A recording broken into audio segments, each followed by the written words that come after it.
नमस्कार बालमित्रांनो, काल आपण सामान्य नामाबद्दल माहिती घेतली. आज आपण माहिती घेणार आहोत विशेष नामाबद्दल. सामान्य नाम म्हणजे कॉमन नाउन आणि विशेष नाम म्हणजे प्रॉपर नाउन.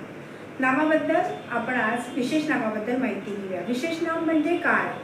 विशेष नाम म्हणजे एखाद्या वस्तूच्या, प्राण्याच्या किंवा वास्तूच्या. वास्तू म्हणजे एखादं मॉन्युमेंट, एखादी बिल्डिंग, त्यांची जी पर्टिक्युलर नावं आपण ठेवतो, विशेष नामं ठेवतो, त्याला म्हणतात विशेष नाम म्हणजे प्रॉपर नाउन. इंग्लिशमध्ये त्याला आपण प्रॉपर नाउन म्हणतो. तर आपण विशेष नामाबद्दल आज माहिती घेणार आहोत. आता बघा, जशी मुलींची नावं आपण ऐकतो, अंकिता, संध्या, सुवर्णा, मधुरा, विभा, शालिनी, चैताली, नंदिता, ही सगळी जी नावं ठेवलेली असतात मुलींची. मुलगी म्हणजे काय? सामान्य नाव. पण जेव्हा तिचं एक पर्टिक्युलर नाव ठेवलं जातं तेव्हा तिला त्या नावाने आपण ओळखतो.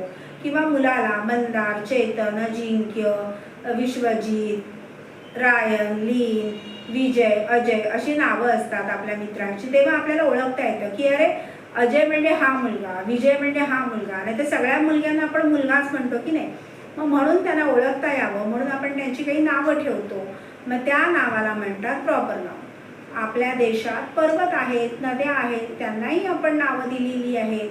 गंगा, यमुना, सरस्वती, कावेरी, हो की नाही, काळ नदी, सावित्री नदी. मग ह्या नद्यांची जी आपण नावं दिली आहेत त्या नावांना म्हणतात प्रॉपर नाउन म्हणजे विशेष नाव. आणि नदी हे सामान्य नाम आहे म्हणजे कॉमन नाउन आहे. तसंच पर्वत, हिमालय, सह्याद्री, विंध्याद्री, सातपुडा, ही जी त्यांना नावं दिलेली आहेत त्यांना म्हणतात विशेष नाव म्हणजेच प्रॉपर नाव. आणि नुसतं पर्वत म्हटलं की सामान्य नाव, हो की नाही. तशा वास्तू बघा, ताजमहल, लाल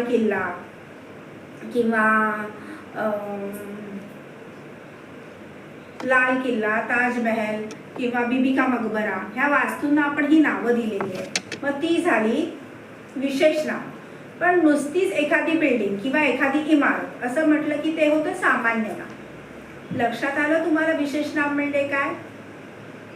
बरं, उद्या आपण अभ्यास करूया भाववाचक नामाचा. भाववाचक नामाचा अभ्यास उद्या करूया. अरे